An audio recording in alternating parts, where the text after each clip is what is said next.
In this video, I'm going to be talking about my process for laying out the Dragon Town Zine, my very first RPG zine that I'm getting close to finishing. I'm very excited. I did a 2-hour long live stream answering a bunch of questions and talking all about how I'm laying out the book, my ideas behind layout, and my pretty simple process. So really what this video is just a trimmed down version of that live stream.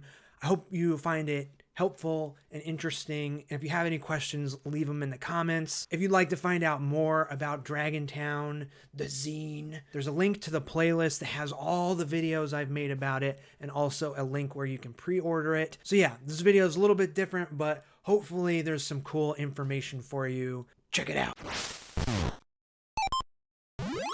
What you're looking at here is Adobe InDesign. This is the layout software that I'm using to put the book together. The book is completely written. There's a few spots that need to be revised after playtesting, but all the text is laid out, and now I am doing all of the illustrations and maps and everything. And then once this part is done, there'll be revisions and proofreading and all that. Then it goes straight to the printer and we'll come back looking like this. So what you're looking at here is a zoomed out view of the zine. It's actually it's zoomed out as far as it can go, and I think it's like the first 30 or so pages. The actual zine is going to be 40 pages long. So yeah, here's a zoomed in view of the first 5 pages. The first page of a book, when you open the cover, it's just like you're looking at page 1. That's the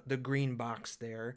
And then as you flip the pages, you're always looking at 2 pages. So you have to design it with that in mind. So my sort of overall philosophy for laying out a zine that is meant to be used as a tool to run a game of D&D is that each page spread should kind of contain everything you need for the section that you are running in that moment. So it all starts with a blank master pages. Basically, it's like a template.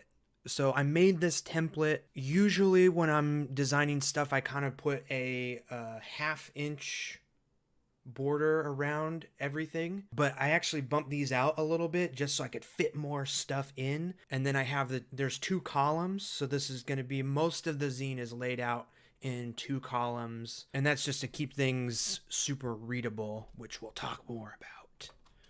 This is what the zine looks like right now, before I am doing the illustrations. This is technically the first spread of the zine. When you open the inside cover, it's going to be the map that's in the background here behind me. The inside cover and page 1 are going to be the map of Dragon Town. But this is the first actual spread of the zine. And so what you're looking at, all these colors and stuff, that's not how the zine is actually going to look.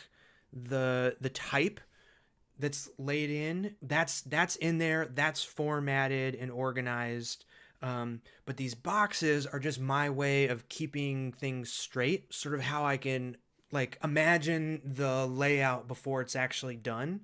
So the pink boxes or the magenta boxes up at the top are handwritten title. The one on the left will say Dragon Town, and then the one on the right will say something else. I forget. I have it written down somewhere. Yeah, the blue boxes are for, there's going to be like a border.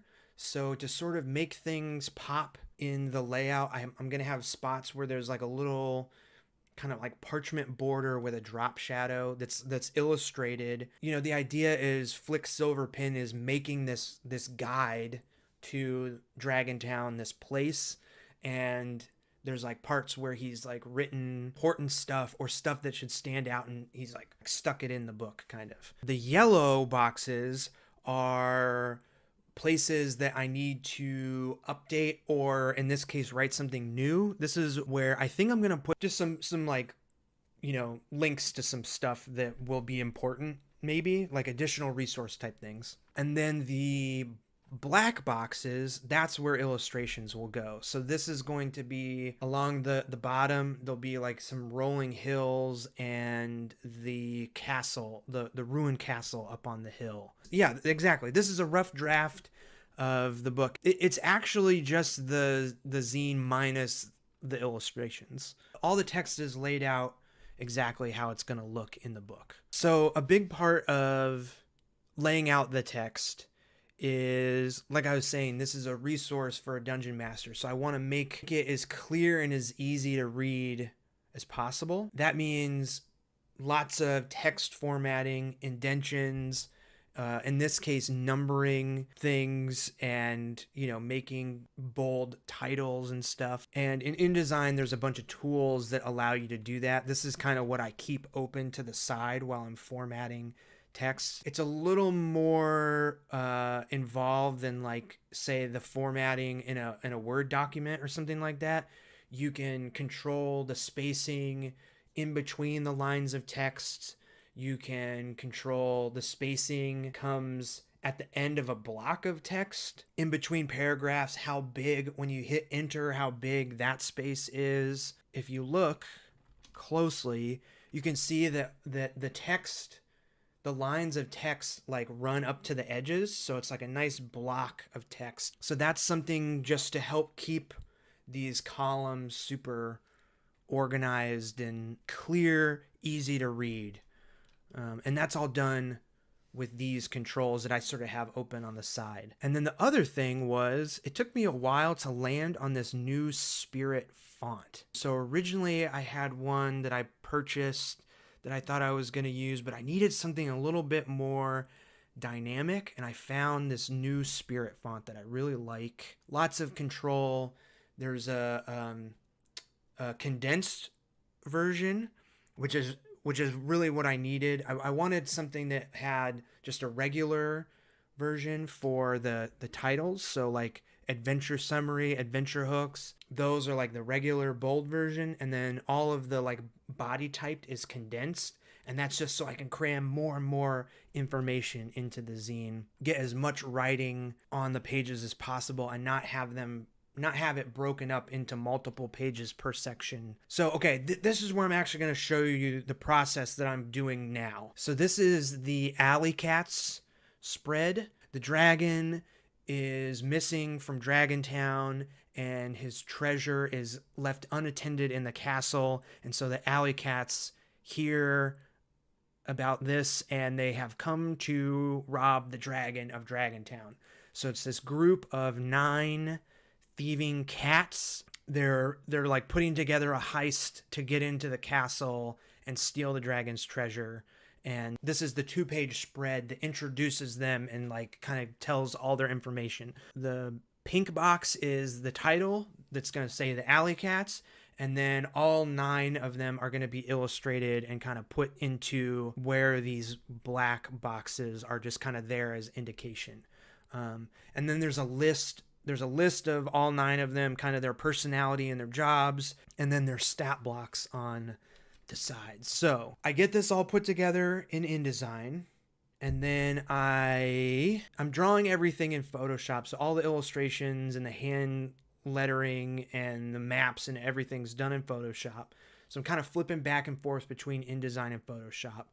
So once I get the layout all planned, everything blocked in, then I just take a screenshot, copy it. I have the same template that's in InDesign in Photoshop, and I just copy the screenshot into Photoshop, reduce the opacity on the layer, and then I can kind of draw the illustrations on top and fill them into these spaces that I've allocated with these blocks of color. What you're watching here is the time lapse of me illustrating the Alley Cats. This is Cal.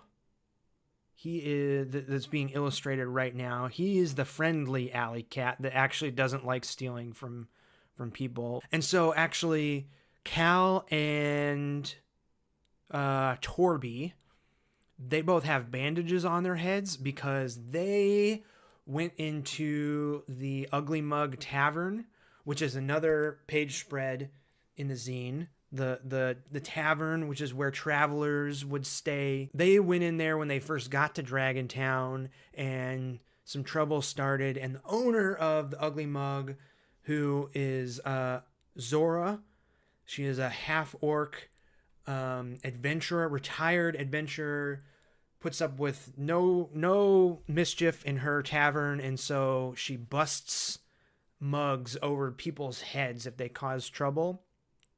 And that's where the name the Ugly Mug comes from. And so they have their heads are bandaged because they cause trouble. Actually, Cal probably just got caught up in it and didn't actually cause any trouble, but he suffered the consequences because he's the good guy of the group. Very cute scumbags. Yeah, so like the aesthetic of Dragon Town, you know, I think like childlike or whimsical is a word I like to use a lot. You know, I like Dragon Town, I definitely want to be a friendly place. And then there's elements of danger and seediness that are like kind of seeping in to Dragon Town, and the alley cats are one of those things. When I think of fantasy stuff, I think of it I can see the Lord of the Rings and the D&D art, but like when I imagine the way I want to experience fantasy in a game of D&D, it's more like what I'm drawing now. It's no less dangerous, or you know, there can still be elements of horror, like there's zombies and stuff, but at the same time the zombies like have puke and fart attacks. Like I feel like fantasy should be fun,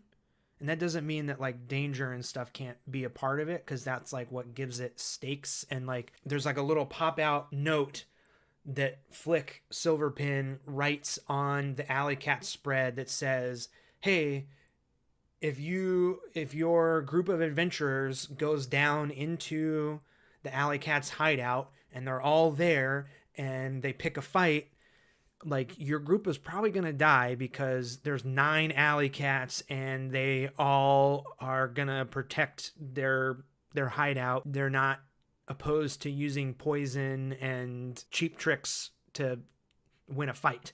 So like there can still be danger, but then they're cat people that you know, I hope that explains it. Okay, so the alley cats all drawn in Photoshop.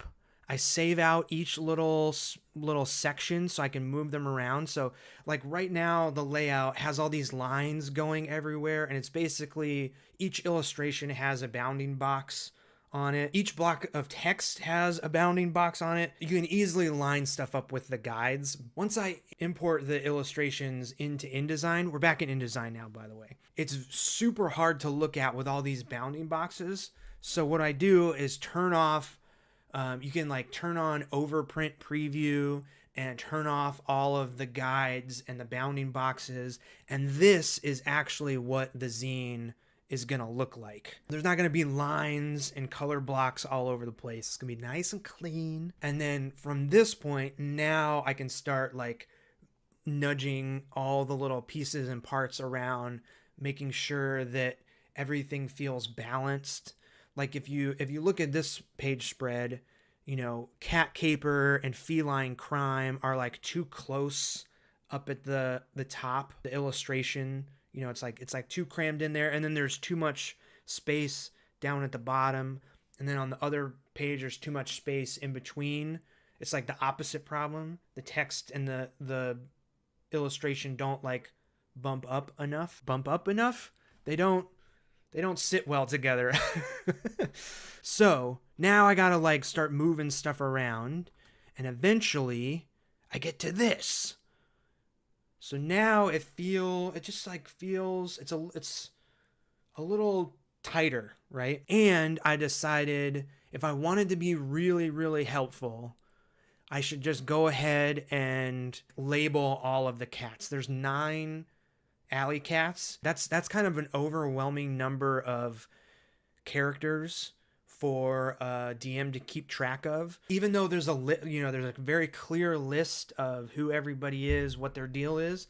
If you have the page spread open and maybe you're using miniatures and stuff, this labeling them will really, really help. So I kind of put these extra labels in, and bonus, it also kind of fills out some of the space a little bit more as well. So yeah, at this point, this is basically what the page spread is going to look like in the book. All right, everyone, thank you so much for watching. Hopefully you found this cut down version of the live stream interesting and helpful. If you have any questions, leave them in the comments for me. I'll be doing another live stream once the layout of the zine is all finished and it's ready to go to the printer. So definitely subscribe so you're alerted when that happens. All right, if you're here at the end of the video, I appreciate you so much. You're the best. You're the best. You know who you are. Thank you so much for watching, and I'll see you in the next one. See ya.